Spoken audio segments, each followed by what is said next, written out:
Hey there, record collectors. I'd like to share with you today some late 60s California psychedelic rock. This band is called the Yellow Payges. Now note the difference in the spelling. There's a Y in there. I guess so not to get sued by Ma Bell. Yellow Payges, there we go. So I picked this record up at a record trade show in the late 70s sometime in Toronto. Now, when I first saw it, there was cellophane. I had shrink wrap on it, and I noticed the one, of course, the infamous little delete holes, drill holes.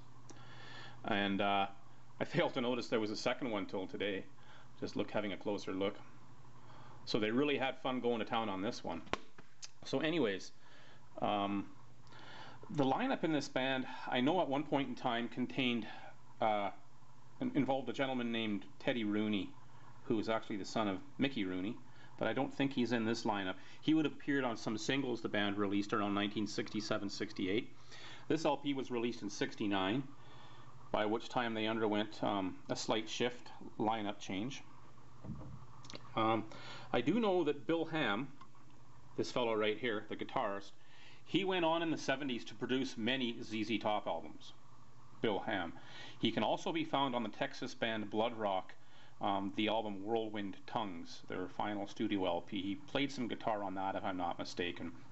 And I think he might be the brother of Warren Ham, who was, I think, the keyboard player, flautist for Blood Rock towards their final couple of albums. They may be brothers, I'm not entirely sure. But I do know this guy. This is the same Bill Ham that produced a lot of ZZ Top's albums. Yeah, pretty good album. It's released on the UNI label, or UNI, however you prefer to pronounce it. They were sort of like a sub-label of MCA Universal. And during the late 60s, early 70s, I have a lot of bands that were releasing music on this label. The Hook, Fever Tree are a couple that come to mind, Warm Dust, the East Side Kids. A lot of those lesser-known California psychedelic bands of the late 60s. And for many years I was a big fan of that stuff, and I was just fanatical about collecting everything on this label of that genre. So what I'm going to do for us now is play the first two opening cuts off side one. And I have cleaned the record here, so I'm just going to switch hands.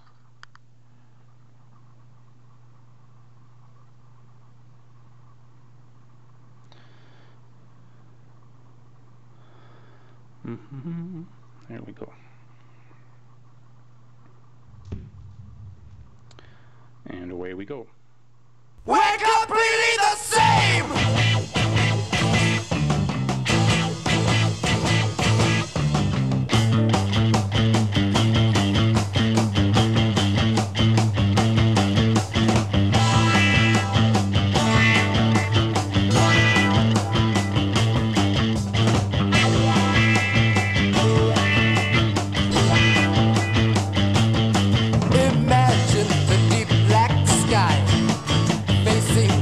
Of the moon, a voice whispers soft and clear, a hand it reaches for you.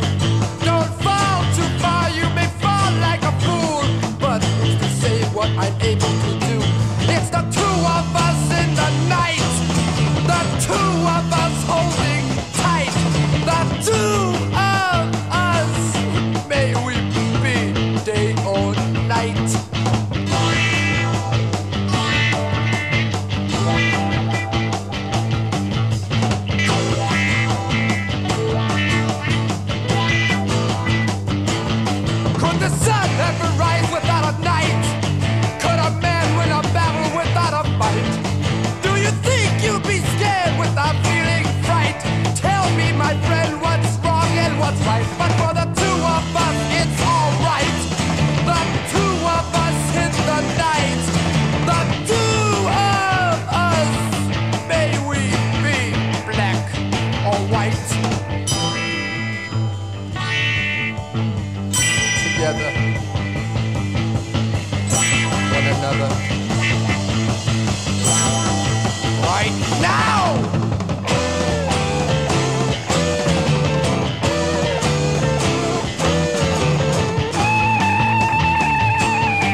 So we just heard the opening two cuts off side one, titled The Two of Us and Little Woman. Now I flipped it over, we're going to hear the second cut on side two, titled Double Woman. One of my favorite songs from the album. Let's see if I can cue this up. Hopefully my aim is true.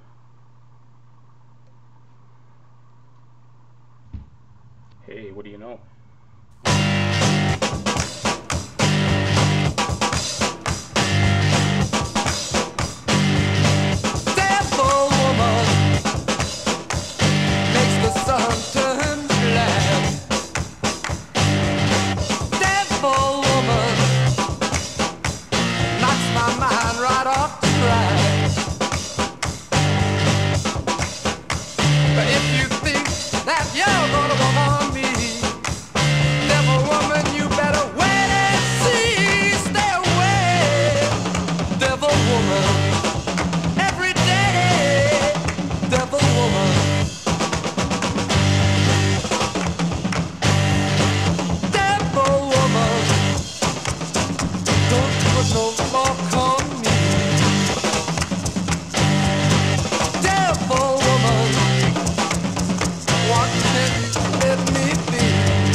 I should add that a few years ago, with the advent of digital cameras and all the little goodies, maybe 10 years ago, I really got into ripping my own CDs.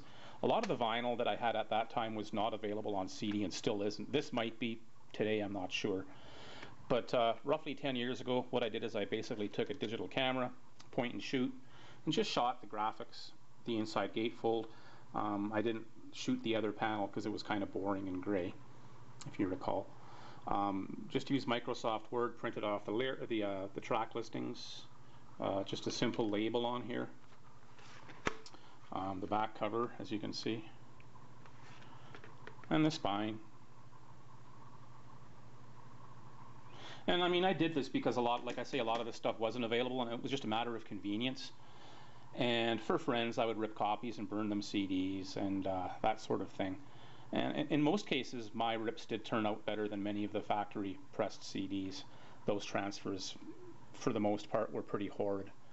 Especially when it came to a lot of this late 60s psychedelic stuff, a lot of labels were jumping on that, as there seemed to be a resurgence in popularity. And just the end result, a lot of that stuff that was churned out was terrible. Mind you, that said, some were very well done, but I was disappointed with a large share of that. So yeah, it's just nice to have my my own personal CDs. All right, thanks a lot.